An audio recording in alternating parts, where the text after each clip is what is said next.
ঠাকুর কিভাবে চিনবে? মায়েরা, কীর্তন করতে করতে প্রথমেই বলছিলাম, ভগবান যদি সামনে আসে, ঠাকুর যদি সামনে আসে, চিনবেন কি করে? আমি এসছি যদি বাঁশি নিয়ে বলি আমি সেই কৃষ্ণ, আপনারা কি বিশ্বাস করবেন? বিশ্বাস করবেন না। কিন্তু অনেক কীর্তনীয়া আছে, ময়ূর মুকুট মাথায় পরে বাঁশি নিয়ে কীর্তন করছে, নিজেকে কৃষ্ণ বলে মনে করছে আমি সেই কৃষ্ণ। হ্যাঁ, এই বলবেন না কিন্তু যে আমি নিন্দা করছি, নিন্দা করছি না। কৃষ্ণের কথা বলতে এসছিস না কৃষ্ণের ড্রামা করতে এসছিস? কৃষ্ণের কথা প্রচার করতে এসছিস না কৃষ্ণ সাজতে এসছিস? আগে বোঝা লাগবে। শুনে নাও, এর জন্যই তো এদের রাগ। পড়ল কথা সবার মাঝে, যার কথা তার। শুনুন, কীর্তন সমাজের কীর্তনিয়ারা আমার উপর রাগ করে কেন?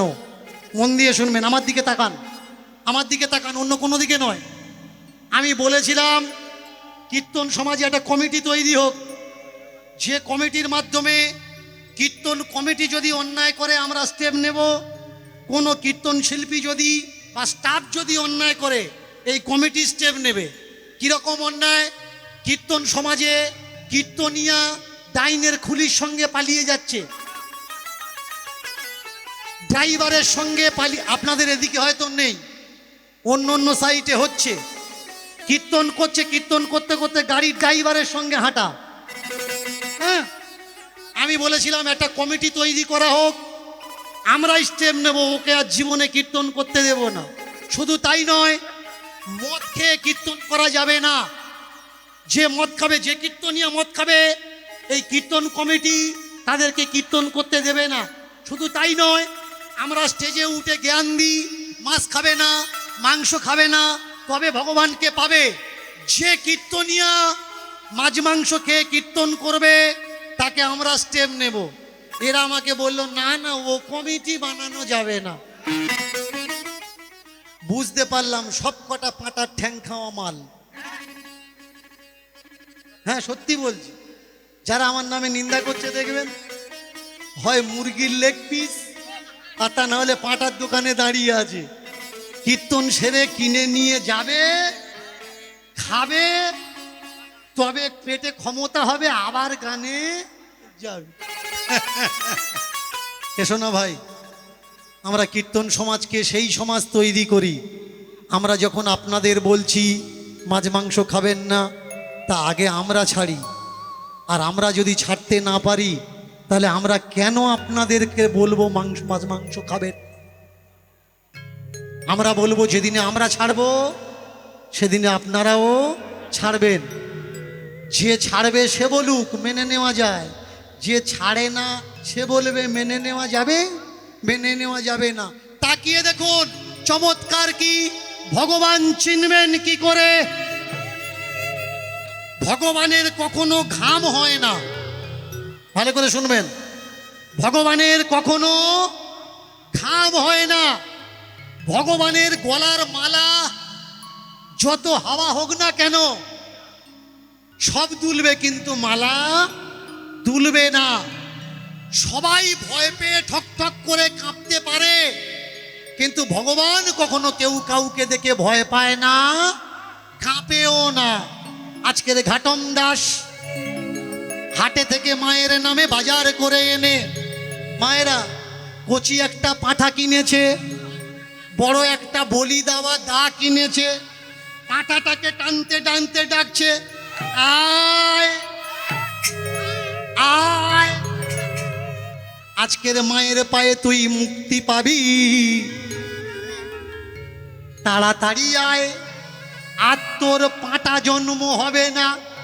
মায়ের পায়ে বলি দেবো, তারপরে সামনের জন্মে থেকে তুই ভক্ত হয়ে জন্মাবি। বলুন তো, পাঁঠার যদি বলি দিলে তারপরের জন্মে মায়ের ভক্ত হয়ে জন্মায়, তাহলে যে দিচ্ছে এর আগে দেওয়ার দরকার? তুই আগে শুয়ে পড়। এ সমাজে বলি কাদের দেওয়া হয় জানেন?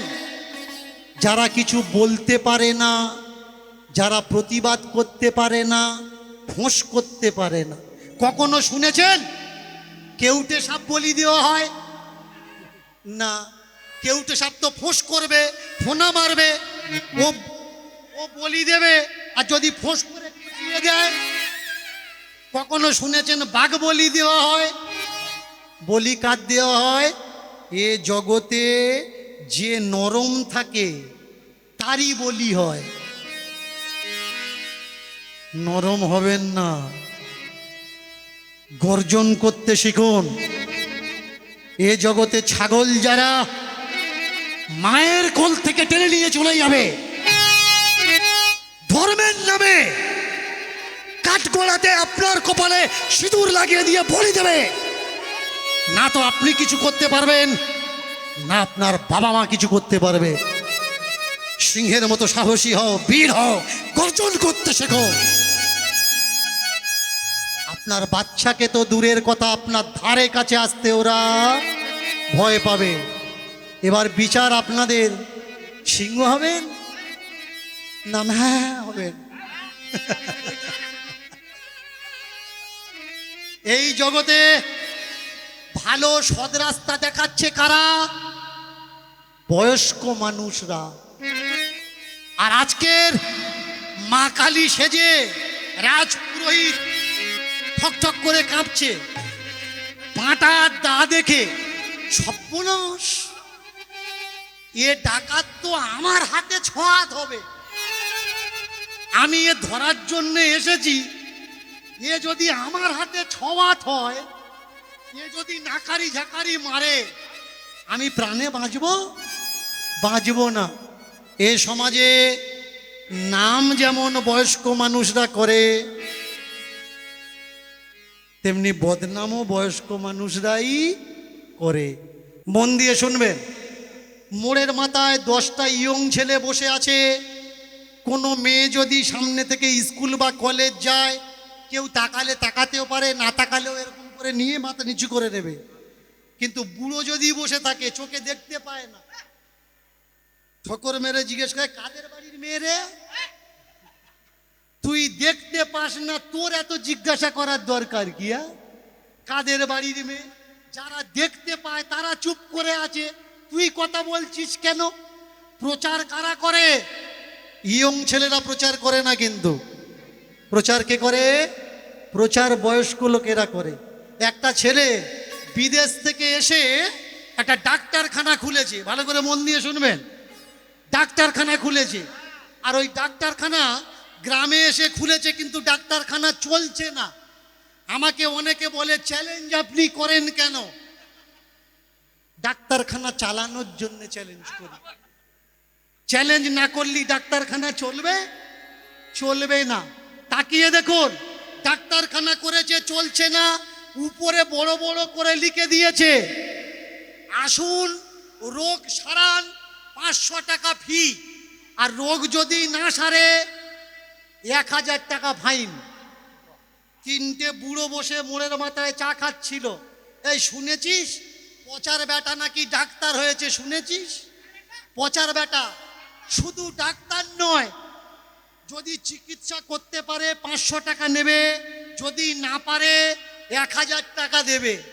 একটা বুড়ো চা খেতে খেতে বললে চিকিৎসা করবে, কই আমার করুক দেন দেখিনি। 3টে বুড়ো বললে তাহলে চল দেখি তোর চিকিৎসা করতে পারে কিনা।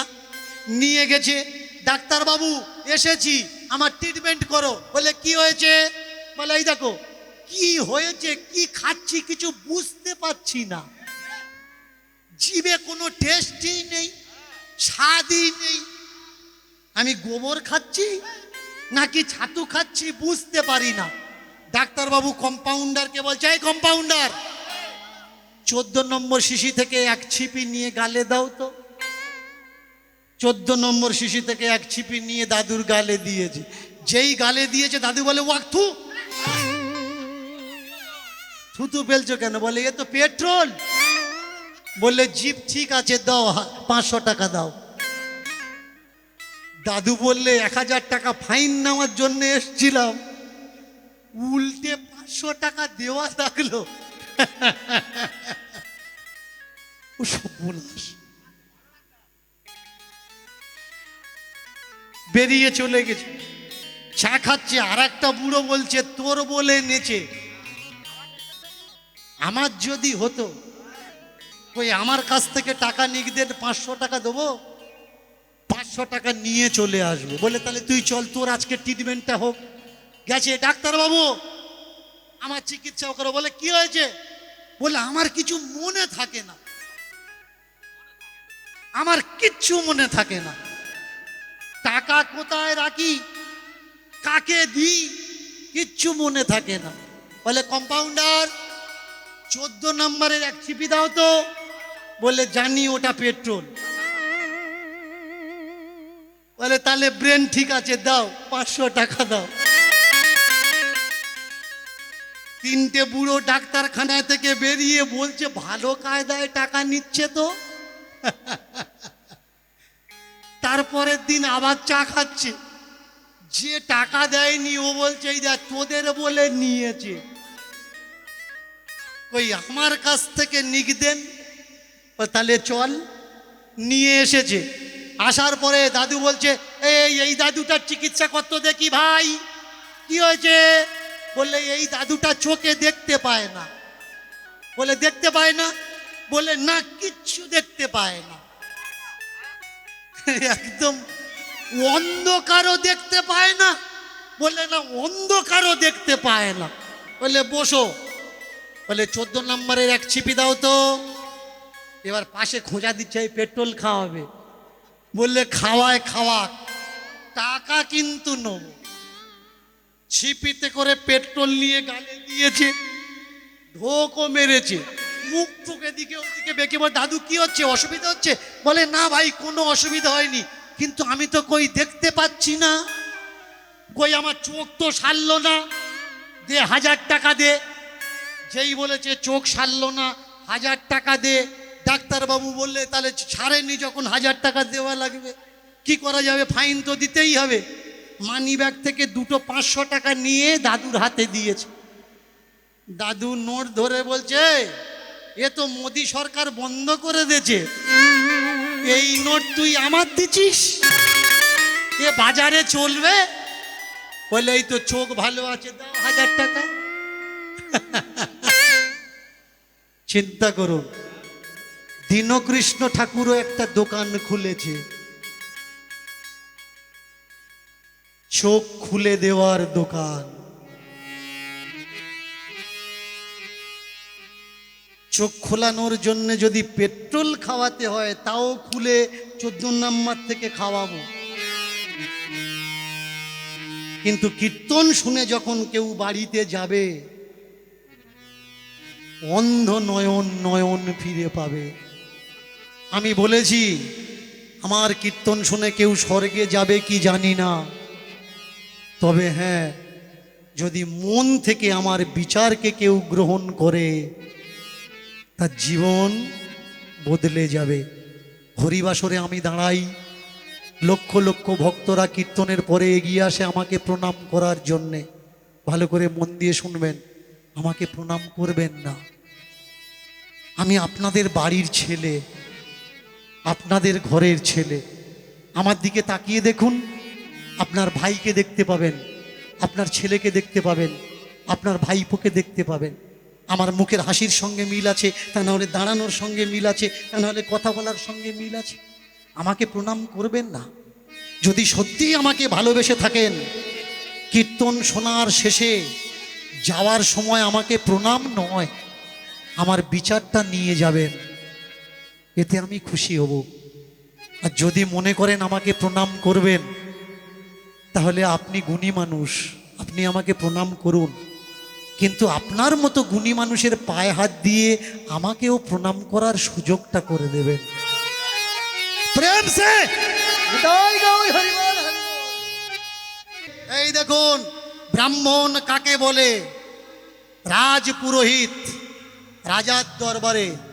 রাজাকে বলছেন মহারাজ চিন্তা করবেন না, কে চোর আমি ধরে দেব, আমি এনে দেব, চুরির মাল আমরা কোথায় খুঁজি, এখানে সেখানে ওখানে খুঁজি, কিন্তু সেখানে খুঁজি না যেখানে খুঁজলে আমরা পাওয়ার আশাটা করি না। আপনি ঘরে রাখুন, খুঁজে বের করতে পারবেন, দরজায় বারান্দায় রাখুন, খুঁজে বের করতে পারবেন, কিন্তু ঠাকুর ঘরে কেউ যদি রাখে, বিশ্বাস করা যায় যে চুরির মাল ঠাকুর ঘরে রাখবে? ব্রাহ্মণ কাকে বলে? কেন ব্রাহ্মণ নমস্য? যেখানে সকলার ভাবনা শেষ হয়ে যায়, তারপর থেকে যে ভাবে সে ব্রাহ্মণ। এর জন্যেই ব্রাহ্মণ নমস্য।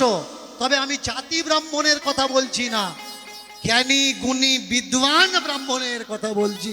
সে যে কেউ হতে পারে, আপনার ঘরের ছেলেটাও হতে পারে। খুঁজছে তো কোথায় খুঁজছে? খুঁজতে খুঁজতে খুঁজতে খুঁজতে চলে গেছে ঠাকুর ঘরে। জঙ্গলের ভিতরে গিয়ে কালী মন্দির দেখতে পেল, দেখতে পেল সেই সোনাদানার বস্তা, দেখতে পেল রাজার পোশাক, দেখতে পেল মন্ত্রীর পোশাক। এইবার সেনা নিয়ে ভক্তের ছদ্মবেশে দাঁড়িয়ে আছে।